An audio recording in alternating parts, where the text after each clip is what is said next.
state fair track as a facility race when you were actually racing? Pretty good when you were racing? Oh, really? Is it one of the better tracks that you ran there? I think so. Until last year, a little bit, it was getting a few bumps in it, but it's pretty good. Everybody knew you were there, so yeah. Same for everybody. I think they paved it in 65. Did you ever run on it when it was dirt? Yeah, you did. What classes did you run?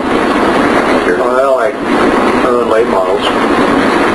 Yeah, not a state item, but I run that fair. And I run quite Jamie's for here. And I run Bob Myers and Chevrolet. And we always had a modified late model, so we didn't have enough left of it to take a whole race car. You got to have all the inner panels and everything. The modified was what you race it up one race with them? Yeah. We try and make it fit the rules, but they never let us run it. My dad told me once that he saw there was a USAC race where there wasn't many USAC cars that showed up, and you showed up because ultimately didn't let me go around. Yeah, they wouldn't let us run. They had 9 cars or 11 cars or something like that. And they knew we'd allow the field with 1 flag in, so they wouldn't let us run. Who was one of your toughest local competitors? Oh, probably just so. Norm Central too, but probably just so he was another one that my dad, my mom would she wasn't a big race man, she just went with us as we were going. There was a time when you and Cetron had that turn sideways in front of you and pushing him. My dad was watching something else, and my mom was tugging at my dad, and look at that. He said, I thought you didn't like the races. Do you know how many wins you had total at the fair? Well, I won 2 championships over there. And I don't know how many wins for just a few races or something.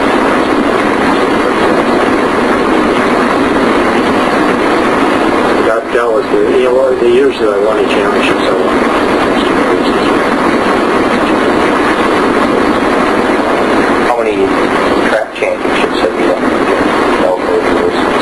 I think it was 6.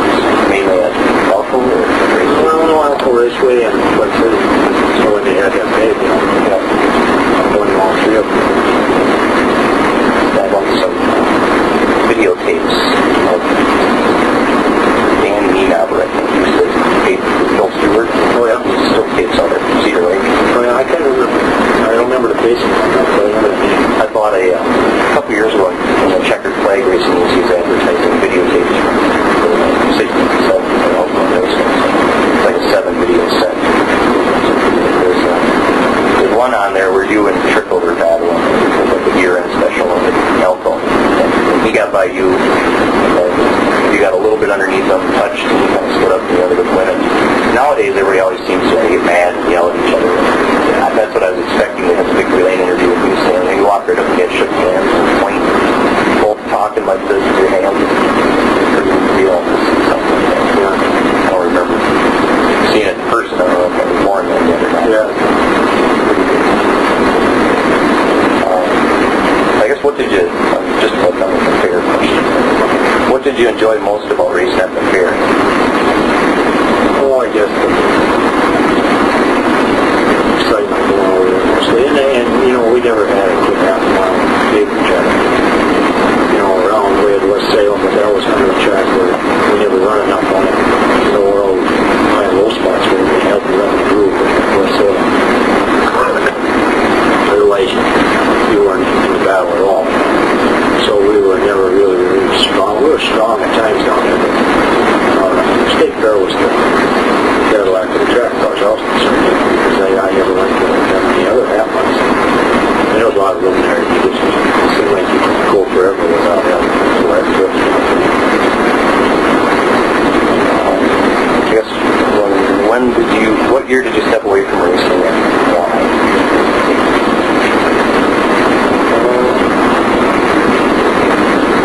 What year did the late model Camaros come out? It was the last about 4. Yeah, I would say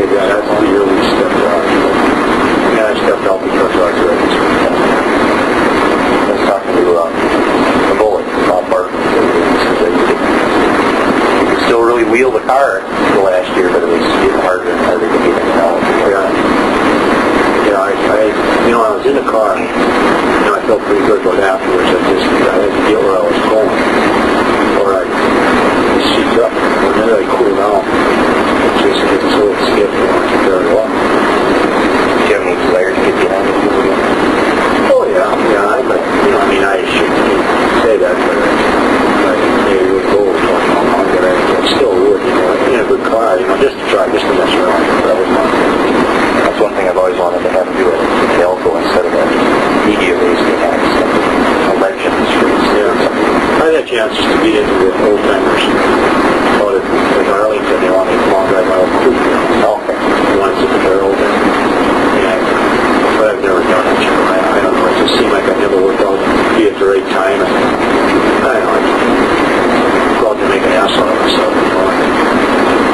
I think it's so quick steering and stuff. I got a picture of that car. That cheap bastard. Yeah. Yeah, he put it back. One arm guy put it back together. This Jim, his arm go up and change his hair. The trucker. He's a French sheep. This one arm guy, this Jim, is a friend of Gary Stein's. Okay. And so then Jim, he did most of the body. The roof fell on the car, on the fences. He had it in the shed. The snow took the roof down, and it fell on the car. Crunched it. So then Jim put it back together. And he did a pretty fair job. He really did. It's a little tweaked a little bit wide, but not bad. Did the body open like that when he raced it? No, they did it so he didn't know. Nobody did it now. They had a hell of a time. It's when we were 20. Well, I still could. You had to know how to get in and out of the car. One guy's trying to slide in forward like all race car drivers did. I got in the other way. Yeah, and then when I stuck my head out the other side and then back down. That steering wheel never even come off the car. So it was tight down there. There was only one way to get into it. And if you tried it any other way, you get all tangled up. You can see the no bars. You're real narrow. The body stuck way out here. So you had two parts to go through. Things always amaze me when you look inside, the torque tube or the drive shaft right there. Well, see, we built it for a super modified, so that we could take the body out. We had a super modified body that went on. Oh, okay. And we ran up on the dirt. We take that dirty body out. Just one line right over the roll bars and all that little truck. Oh. So you did race the supers, you raced modified, the late models, what other classes did you? Well, we ran the super modified. And those kind of evolved into the sprint cars these days? Yeah. But them days, see, you always had to have some car body. And so, all we had, I got a picture.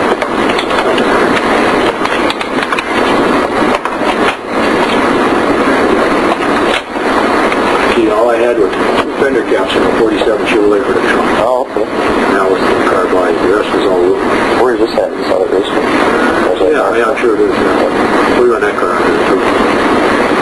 That was a C8.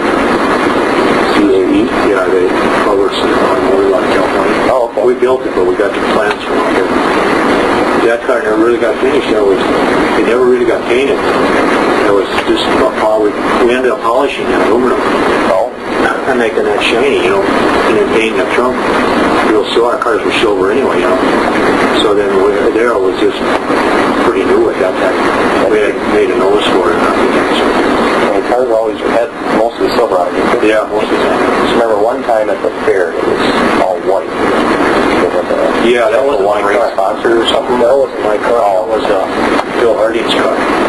That was just hobby stock. And the big tires on it. So it lasted about the first 10 laps.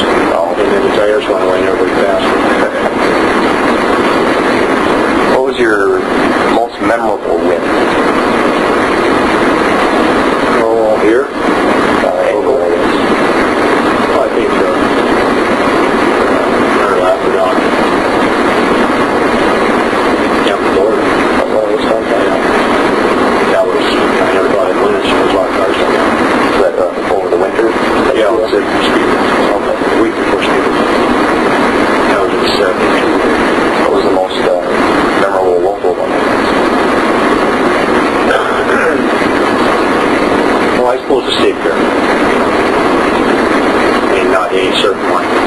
I guess maybe the most number one would be then the one I run with the modified coupe with stretch handles, and I went right down to the wire, and I got it before the doors all down. There's a big deal about that afterwards. You can see the coupes could run, all the small cars could run 335, it was supposed to be huge. And the big cars could run into motor you wanted, full size weight on. And my car had a bigger motor in it, so not so much but stretch channel. Our motor didn't show up. That's the reason ours never got changed. We had everything ordered. Or the pieces didn't show up, so we had to run the motor with hand. And it wasn't that much bigger, but it wouldn't have made no difference, I don't think, because the motor we were going to put in was stronger. It would have been stronger motor than we had, and that few cubes wouldn't make a difference. And so anyway, we run that. And we made it through the teardown. The scratch, he had a 383 in there. Which was pretty big on his face. And so he knew that he had that big motor, and I beat him, so they tore him down to start with, and he got me down. So and then Winkley was running the show over there, and scratched down with his boys, spin cars and all. So he was all the scratch and everything. They had that PG tester, and they tested the damn things. They come all right pretty close. And we never said big fun. Seems like back then they paid just as much as they pay nowadays. Yeah, in the smaller stuff. But see, the fair costs so much to run it. You have to have so much stuff to get ready for it. You had to have a lot of tires. You didn't know exactly what compound to run, so you had to have a couple of compounds to run over there. Spent a lot of money with it. And now they just about everywhere you go, you don't have a choice of compound. Yeah, you run a tire. I guess you said you ran at camp. Are there any other tracks around the country? I run a new one.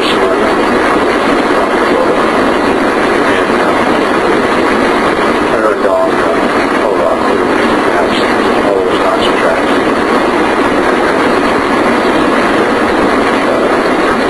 Run down Odessa. Missouri.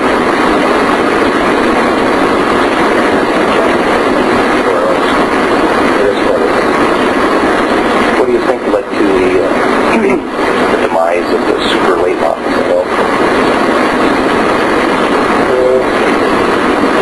The rules or the economy at the time? Ignorance. Because everybody thought that they had to buy, when you started buying bought cars, everybody thought they had to buy the best. They had to buy the high-bought stuff. And you really didn't. You could get by with a lot of things. They were homemade. You had to have a good chassis.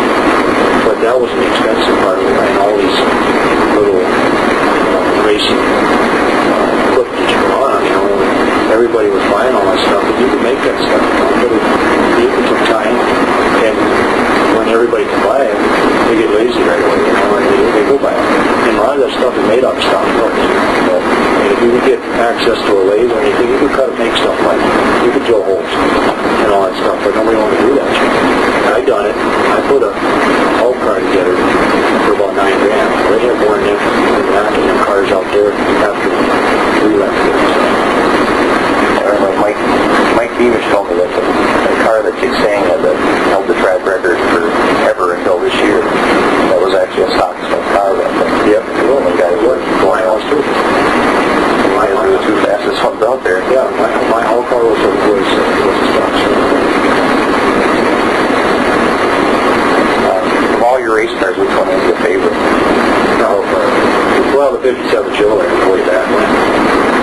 But the body car is pretty cool. I think it was just like finding it. Super modified or sprint car they wouldn't compared to what I had. Did that car have a big block in the front? Yeah. The only car I had a small block in is this car right here. This was a Pistone. Now, this is a Pistone car. officer. And I had a small block in that for a while, then I crashed. I lost a sponsor for the small block, and I went back to big block now. The last question that I came up with on my own is, did George, it was nice enough to give me a phone number, and did Jim, is there a Jim Prziborowski? Yeah, that's my oldest car. They both raced, right? Jim raced for a couple of years. Yeah. And then George had that life-threatening injury at the Kana, but still returned to race for a couple of years ago. Right. What were your feelings when you were watching your sons race? Well, it did bother me. George's accident was kind of a freak accident. You know, it could happen to anybody. And it wasn't really what you call it was a racing accident, but I mean, it wasn't running for the lead or anything like that. It just was kind of a crack the whip effect. They were just restarting the race, and that guy didn't catch, they didn't get the flag, and here they come. They all bunched up. Everybody went flying. And when I took on it, I was fast. That's what happened. I was sick of it.